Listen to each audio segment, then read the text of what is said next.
Tuhan berfirman kepada Musa, "Suruhlah beberapa orang mengintai tanah Kanaan yang akan kuberikan kepada orang Israel.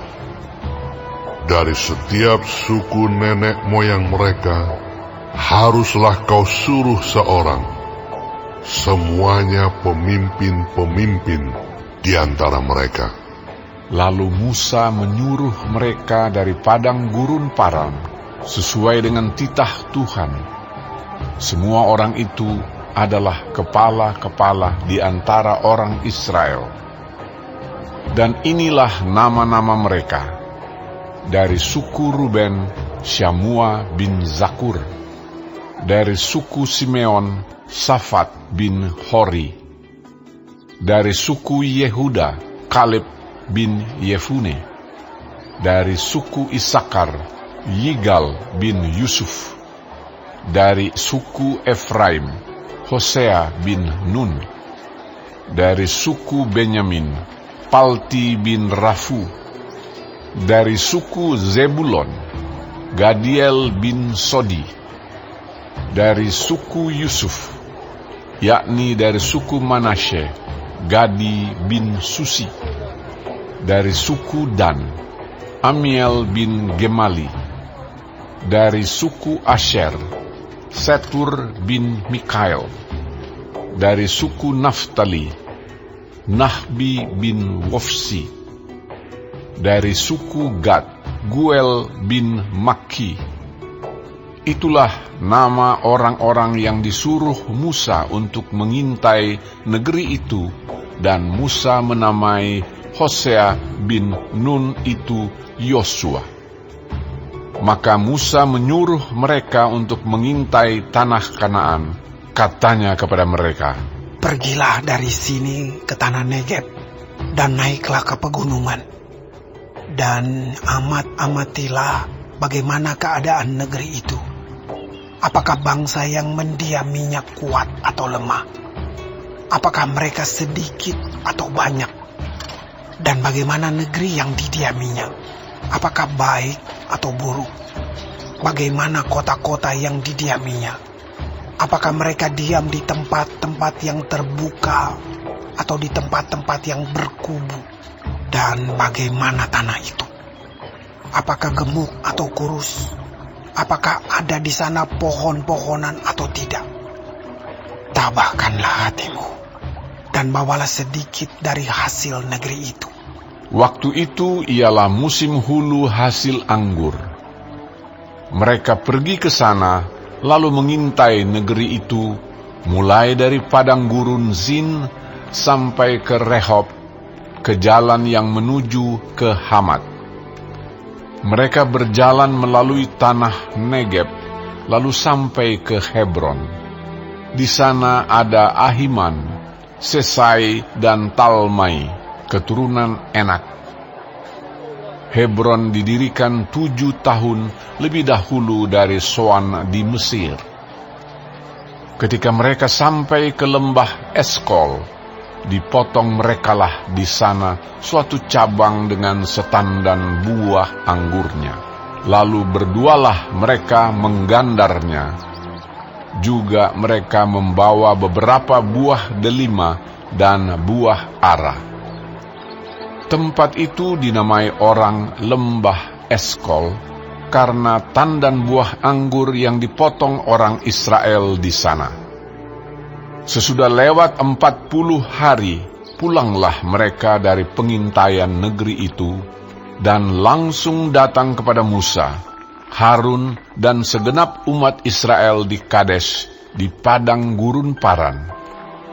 Mereka membawa pulang kabar kepada keduanya dan kepada segenap umat itu, dan memperlihatkan kepada sekaliannya hasil negeri itu.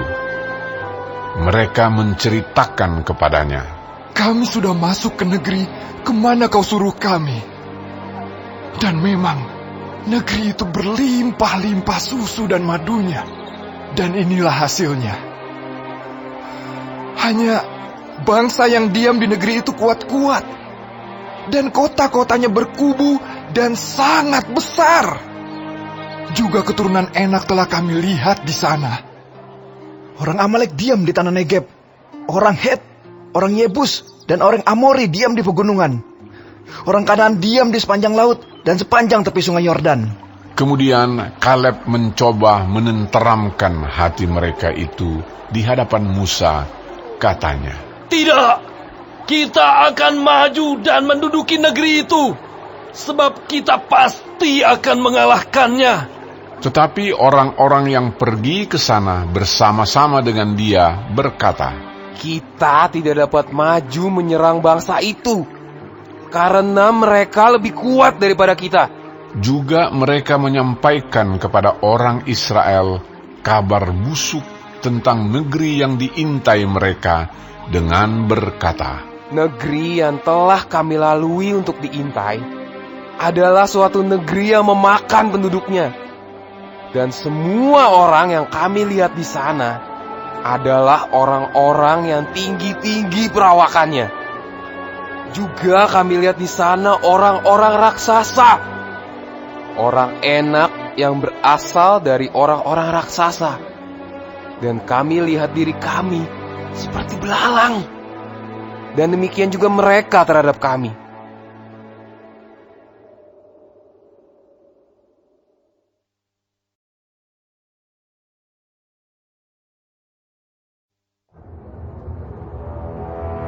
Lalu segenap umat itu mengeluarkan suara nyaring dan bangsa itu menangis pada malam itu. Bersungut-sungutlah semua orang Israel kepada Musa dan Harun. Dan segenap umat itu berkata kepada mereka, Sekiranya kami mati di tanah Mesir atau di padang gurun ini, mengapakah Tuhan membawa kami ke negeri ini? Supaya kami tewas oleh pedang dan istri serta anak-anak kami menjadi tawanan. Bukankah lebih baik kami pulang ke Mesir? Dan mereka berkata seorang kepada yang lain, "Baiklah kita mengangkat seorang pemimpin, lalu pulang ke Mesir." Lalu sujudlah Musa dan Harun di depan mata seluruh jemaah Israel yang berkumpul di situ. Tetapi Yosua bin Nun dan Kaleb bin Yefune, yang termasuk orang-orang yang telah mengintai negeri itu, mengoyakkan pakaiannya dan berkata kepada segenap umat Israel, Negeri yang kami lalui untuk diintai itu adalah luar biasa baiknya. Jika Tuhan berkenan kepada kita, maka Ia akan membawa kita masuk ke negeri itu dan akan memberikannya kepada kita.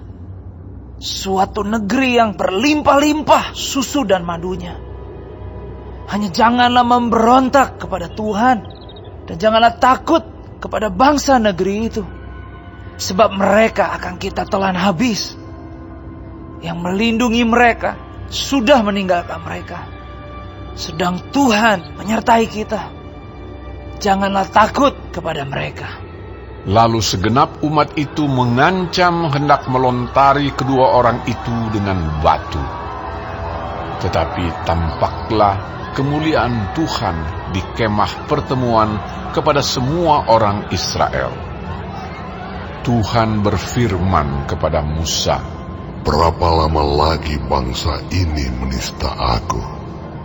Dan berapa lama lagi mereka tidak mau percaya kepadaku? Sekalipun sudah ada segala tanda mujizat yang kulakukan di tengah-tengah mereka. Aku akan memukul mereka dengan penyakit sampar dan melenyapkan mereka. Tetapi engkau akan kubuat menjadi bangsa yang lebih besar dan lebih kuat daripada mereka." Lalu berkatalah Musa kepada Tuhan, Jikalau hal itu kedengaran kepada orang Mesir, padahal engkau telah menuntun bangsa ini dengan kekuatanmu dari tengah-tengah mereka, mereka akan bercerita kepada penduduk negeri ini yang telah mendengar bahwa engkau Tuhan ada di tengah-tengah bangsa ini, dan bahwa engkau Tuhan menampakkan dirimu kepada mereka dengan berhadapan muka. Waktu awanmu berdiri di atas mereka, dan waktu engkau berjalan mendahului mereka di dalam tiang awan pada waktu siang, dan di dalam tiang api pada waktu malam. Jadi, jikalau engkau membunuh bangsa ini sampai habis, maka bangsa-bangsa yang mendengar kabar tentang engkau itu nanti berkata, oleh karena Tuhan tidak berkuasa membawa bangsa ini masuk ke negeri yang dijanjikannya dengan bersumpah kepada mereka, maka ia menyembelih mereka di padang gurun. Jadi sekarang, biarlah kiranya kekuatan Tuhan itu nyata kebesarannya, seperti yang kau firmankan. Tuhan itu berpanjangan sabar dan kasih setianya berlimpah-limpah. Ia mengampuni kesalahan dan pelanggaran, tetapi sekali-kali tidak membebaskan orang yang bersalah dari hukuman.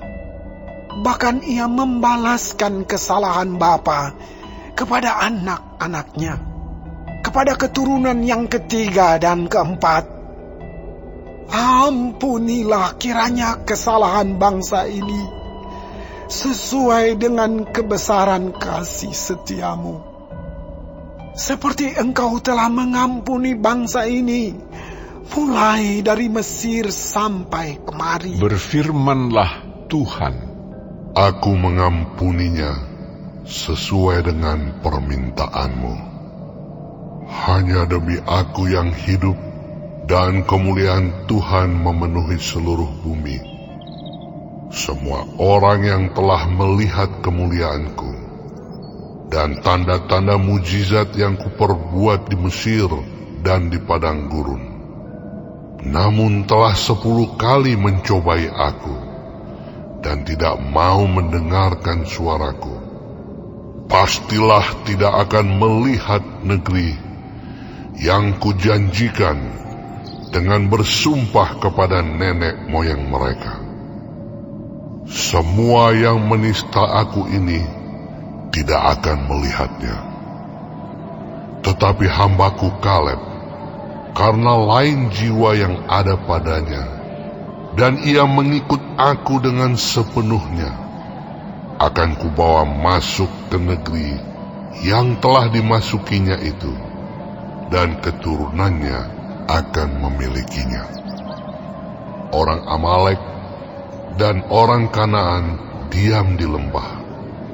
Sebab itu berpalinglah besok dan berangkatlah ke padang gurun, ke arah laut Teberau. lagi berfirmanlah Tuhan kepada Musa dan Harun, Berapa lama lagi umat yang jahat ini akan bersungut-sungut kepadaku? Segala sesuatu yang disungut-sungutkan orang Israel kepadaku telah kudengar. Katakanlah kepada mereka, demi aku yang hidup, demikianlah firman Tuhan, bahwasanya seperti yang kamu katakan di hadapanku, demikianlah akan kulakukan kepadamu. Di padang gurun ini, bangkai-bangkaimu akan berhantaran, yakni semua orang di antara kamu yang dicatat, semua tanpa terkecuali yang berumur 20 tahun ke atas, karena kamu telah bersungut-sungut kepadaku. Bahwasanya kamu ini tidak akan masuk ke negeri yang dengan mengangkat sumpah telah kujanjikan akan kuberi kamu diami, kecuali Kaleb bin Yefune dan Yosua bin Nun. Tentang anak-anakmu yang telah kamu katakan, mereka akan menjadi tawanan, merekalah yang akan kubawa masuk, supaya mereka mengenal negeri yang telah kamu hinakan itu. Tetapi mengenai kamu, bangkai-bangkaimu akan berhantaran di padang gurun ini. Dan anak-anakmu akan mengembara sebagai penggembala di padang gurun 40 tahun lamanya, dan akan menanggung akibat ketidaksetiaan sampai bangkai-bangkaimu habis di padang gurun. Sesuai dengan jumlah hari yang kamu mengintai negeri itu, yakni 40 hari. 1 hari dihitung 1 tahun, jadi 40 tahun lamanya kamu harus menanggung akibat kesalahanmu. Supaya kamu tahu rasanya jika aku berbalik daripadamu. Aku Tuhan yang berkata demikian. Sesungguhnya aku akan melakukan semuanya itu kepada segenap umat yang jahat ini, yang telah bersepakat melawan aku. Di padang gurun ini mereka akan habis, dan disinilah mereka akan mati. Adapun orang-orang yang telah disuruh Musa untuk mengintai negeri itu, yang sudah pulang dan menyebabkan segenap umat itu bersungut-sungut kepada Musa dengan menyampaikan kabar busuk tentang negeri itu, orang-orang itu mati kena tulah di hadapan Tuhan. Tetapi yang tinggal hidup dari orang-orang yang telah pergi mengintai negeri itu hanyalah Yosua bin Nun dan Kaleb bin Yefune. Setelah Musa menyampaikan perkataan ini kepada semua orang Israel, maka berkabunglah bangsa itu dengan sangat. Dan keesokan harinya, bangunlah mereka pagi-pagi hendak naik ke puncak gunung sambil berkata, "Sekarang kita hendak maju ke negeri yang difirmankan Tuhan itu. Memang kita telah berbuat dosa." Tetapi kata Musa, "Mengapakah kamu hendak melanggar titah Tuhan? Hal itu tidak akan berhasil. Janganlah maju, sebab Tuhan tidak ada di tengah-tengahmu, supaya jangan kamu dikalahkan oleh musuhmu. Sebab orang Amalek dan orang Kanaan ada di sana di depanmu, dan kamu akan tewas oleh pedang. Dari sebab kamu berbalik membelakangi Tuhan, maka Tuhan tidak akan menyertai kamu." Meskipun demikian, mereka nekat naik ke puncak gunung itu, tetapi tabut perjanjian Tuhan dan Musa juga tidaklah meninggalkan tempat perkemahan. Lalu turunlah orang Amalek dan orang Kanaan yang mendiami pegunungan itu dan menyerang mereka. Kemudian orang-orang itu mencerai-beraikan mereka sampai ke Horma.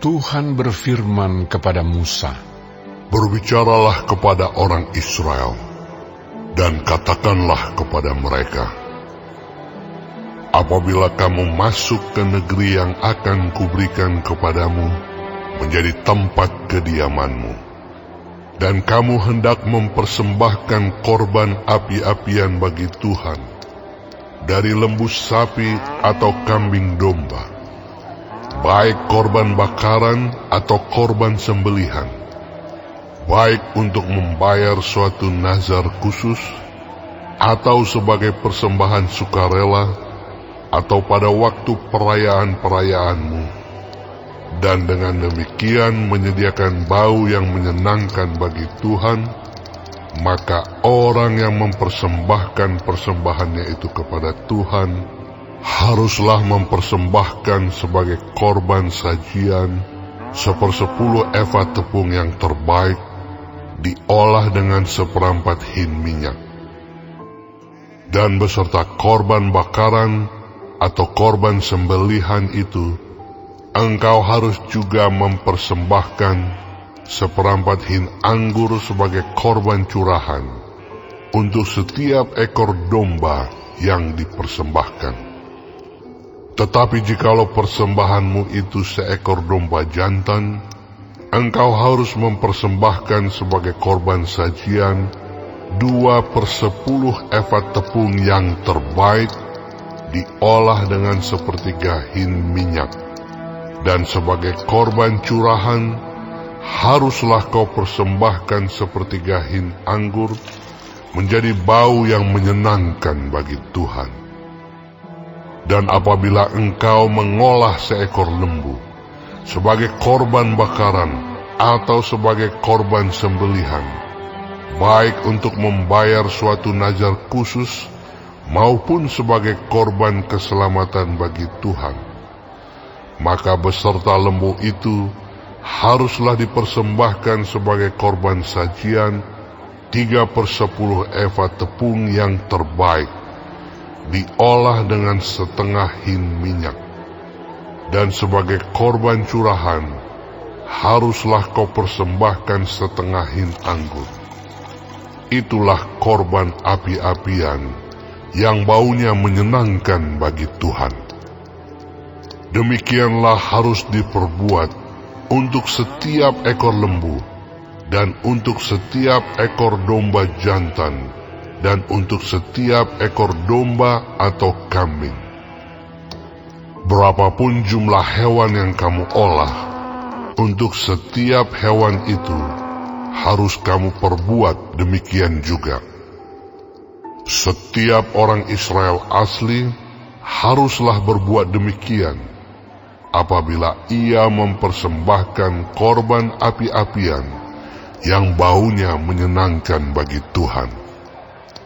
Dan apabila seorang asing telah menetap padamu, atau seorang lain yang tinggal di antara kamu, atau di antara keturunanmu kelak, hendak mempersembahkan korban api-apian yang baunya menyenangkan bagi Tuhan, maka seperti yang kamu perbuat, demikianlah harus diperbuatnya. Mengenai jemaah itu, haruslah ada satu ketetapan bagi kamu dan bagi orang asing yang tinggal padamu. Itulah suatu ketetapan untuk selama-lamanya bagi kamu turun-temurun. Kamu dan orang asing haruslah sama di hadapan Tuhan. Satu hukum dan satu peraturan berlaku bagi kamu dan bagi orang asing yang tinggal padamu. Lagi berfirmanlah Tuhan kepada Musa, berbicaralah kepada orang Israel dan katakanlah kepada mereka, apabila kamu masuk ke negeri kemana kamu akan kubawa, maka apabila kamu makan roti hasil negeri itu, haruslah kamu mempersembahkan persembahan khusus bagi Tuhan. Tepung jelaimu yang mula-mula haruslah kamu persembahkan sebagai persembahan khusus berupa roti bundar, sama seperti persembahan khusus dari hasil tempat pengirikanmu. Demikianlah harus kamu mempersembahkannya. Dari tepung jelaimu yang mula-mula, haruslah kamu menyerahkan persembahan khusus kepada Tuhan turun-temurun. Apabila kamu dengan tidak sengaja melalaikan salah satu dari segala perintah ini yang telah difirmankan Tuhan kepada Musa, yakni dari segala yang diperintahkan Tuhan kepadamu dengan perantaraan Musa, mulai dari hari Tuhan memberikan perintah-perintahnya dan seterusnya turun-temurun, dan apabila hal itu diperbuat di luar pengetahuan umat ini, tidak dengan sengaja, maka haruslah segenap umat mengolah seekor lembu jantan muda sebagai korban bakaran menjadi bau yang menyenangkan bagi Tuhan, serta dengan korban sajiannya dan korban curahannya sesuai dengan peraturan. Juga seekor kambing jantan sebagai korban penghapus dosa. Maka haruslah imam mengadakan pendamaian bagi segenap umat Israel, sehingga mereka beroleh pengampunan, sebab hal itu terjadi tidak dengan sengaja. Dan karena mereka telah membawa persembahan-persembahan mereka sebagai korban api-apian bagi Tuhan, juga korban penghapus dosa mereka di hadapan Tuhan, karena hal yang tidak disengaja itu, segenap umat Israel akan beroleh pengampunan. Juga orang asing yang tinggal di tengah-tengahmu, karena hal itu dilakukan oleh seluruh bangsa itu dengan tidak sengaja. Apabila satu orang saja berbuat dosa dengan tidak sengaja, maka haruslah ia mempersembahkan kambing betina berumur setahun sebagai korban penghapus dosa. Dan imam haruslah mengadakan pendamaian di hadapan Tuhan bagi orang yang dengan tidak sengaja berbuat dosa itu, sehingga orang itu beroleh pengampunan karena telah diadakan pendamaian baginya. Baik bagi orang Israel asli maupun bagi orang asing yang tinggal di tengah-tengah kamu, satu hukum saja berlaku bagi mereka berkenaan dengan orang yang berbuat dosa dengan tidak sengaja. Tetapi orang yang berbuat sesuatu dengan sengaja, baik orang Israel asli, baik orang asing, orang itu menjadi penista Tuhan. Ia harus dilenyapkan dari tengah-tengah bangsanya, sebab ia telah memandang hina terhadap firman Tuhan dan merombak perintahnya. Pastilah orang itu dilenyapkan, kesalahannya akan tertimpa atasnya. Ketika orang Israel ada di padang gurun, didapati merekalah seorang yang mengumpulkan kayu api pada hari Sabat. Lalu orang-orang yang mendapati dia sedang mengumpulkan kayu api itu menghadapkan dia kepada Musa dan Harun dan segenap umat itu. Orang itu dimasukkan dalam tahanan oleh karena belum ditentukan apa yang harus dilakukan kepadanya. Lalu berfirmanlah Tuhan kepada Musa, orang itu pastilah dihukum mati. Segenap umat Israel harus melontari dia dengan batu di luar tempat perkemahan. Lalu segenap umat menggiring dia keluar tempat perkemahan. Kemudian dia dilontari dengan batu sehingga ia mati, seperti yang difirmankan Tuhan kepada Musa.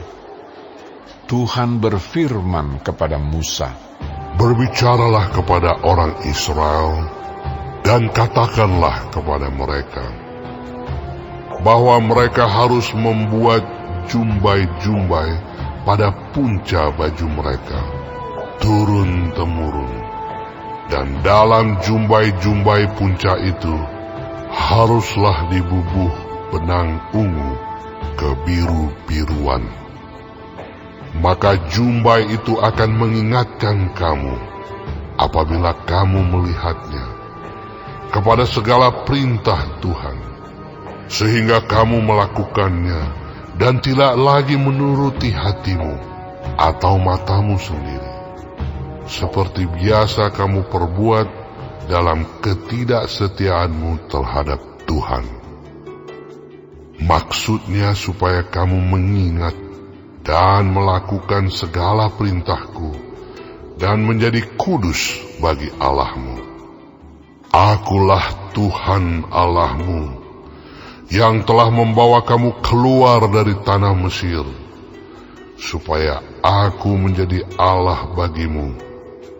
Akulah Tuhan Allahmu.